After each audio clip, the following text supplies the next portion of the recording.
की आत्मा। गांव बापस्ती की पहाड़ी पर एक मंदिर था जो कई वजहों से प्रसिद्ध था। बापस्ती के परिवारों में आपसी सौहार्द बना हुआ था। इसकी वजह उस मंदिर को ही बताया जाता है। अरे ओ विमला, ये इस मंदिर की कहानी क्या है रे? अरे ये मंदिर इस गांव के लिए बहुत ही शुभ है। अरे शुभ तो है, तो फिर भी लोग इस मंदिर से दूर क्यों रहते हैं? ये इतना वीरान क्यों रहता है? अरे बड़े बुजुर्ग कहते हैं कि मंदिर में आत्माओं का राज है जो लोगों की मदद करते हैं, लेकिन मंदिर से सभी को दूर भी रखते हैं। अरे ये कैसी आत्मा है जो लोगों की मदद भी करते हैं और लोगों को मंदिर से दूर भी रखते हैं? अरे यही चलता आया है यहाँ पर, इसीलिए कोई कुछ बोलता नहीं। क्योंकि जिसके घर में कोई भी परेशानी होती है तो बताते हैं कि इस मंदिर से उन्हें मदद मिलती है। अरे वाह, ये तो अच्छी बात है। तभी इस गांव में इतनी खुशहाली दिखती है। तभी बाहर किसी की चीखने चिल्लाने की आवाज आती है। दोनों बाहर निकलती हैं तो देखती हैं कि गांव के एक बुजुर्ग रो रहे हैं क्योंकि शहर से उन्हें कोई बुरी खबर मिली है। अरे क्या हुआ चच्चा, रो क्यों रहे हो आप? हाँ चाचा, बताओ ना, हुआ क्या? अरे क्या बताऊं बेटे, मेरा बेटा शहर गया हुआ था कमाने, लेकिन आज खबर मिली है कि उसका एक्सीडेंट हो गया। वो अस्पताल में भर्ती है।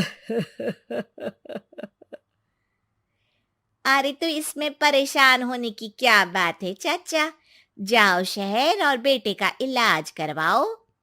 हाँ चाचा, विमला सही कह रही है। आप शहर जाओ और इलाज करवाओ।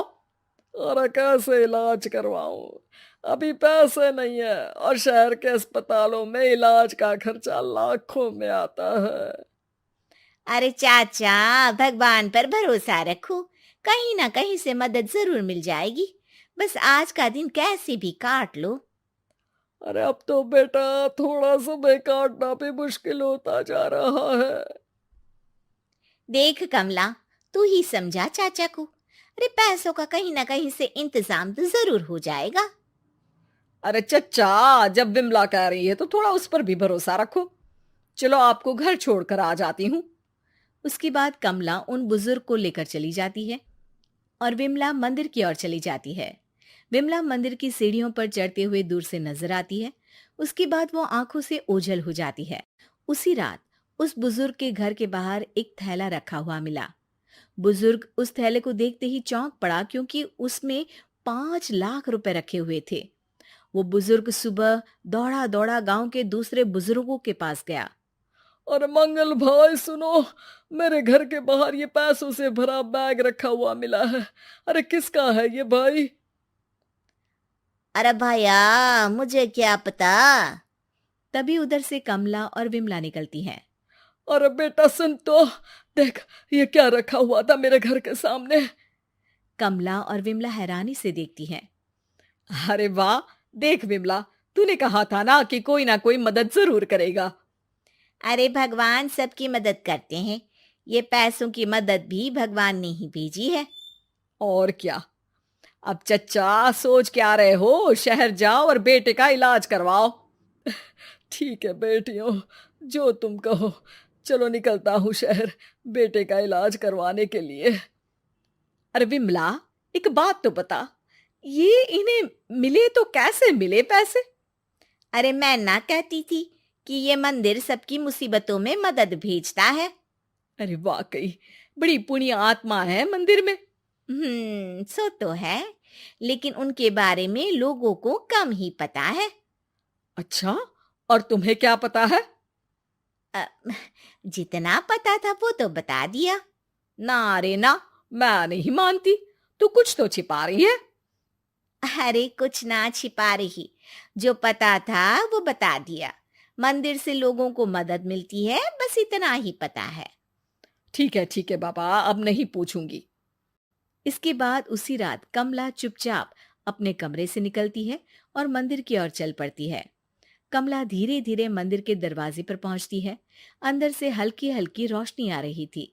इसके बाद जो वो देखती है वो हैरान रह जाती है। कमला इसके बाद तेजी से वापस लौट आती है। दूसरे दिन सुबह सुबह।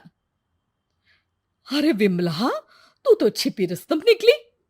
है? ऐसा क्या छिपा लिया मैंने? अरे तूने तो भनक ही नहीं लगने दी और चाचा की मदद भी कर दी। हैं? ये क्या कह रही हो? ऐसा कैसे कह सकती हो तुम? मैंने कोई मदद वदद नहीं की। अरे सब पता है मुझे, कल रात मैं गई थी मंदिर। तो क्या देखा? अरे तुम्हारा पति और कुछ लोग वहां दिखे। बोरियों में नोट भरे हुए थे और सभी नोट गिनने में लगे हुए थे। तो तुम्हें क्या लगा? वो क्या कर रहे थे? अरे मैं समझ गई कि वो लोग कहीं से डकैती कर पैसे लेकर यहाँ मंदिर के पीछे छिपाते हैं। अब जब तुम जान ही गई हो तो बता देती हूँ, लेकिन ये बात किसी को पता नहीं लगनी चाहिए। मेरे पति डकैती नहीं डालते हैं, बस उन लोगों से पैसे छीनते हैं जिन्होंने गलत तरीके से पैसे बनाए हैं। और फिर लोगों की मदद करते हैं। यही है वो पुण्य आत्माएं जो लोगों को मदद पहुंचाती है। अब समझी? हाँ, अब समझी उन पुण्य आत्माओं का चक्कर। सही है। करते रहो मदद, लेकिन सावधानी से, मेरी तरह कोई और ना पहुंच जाए।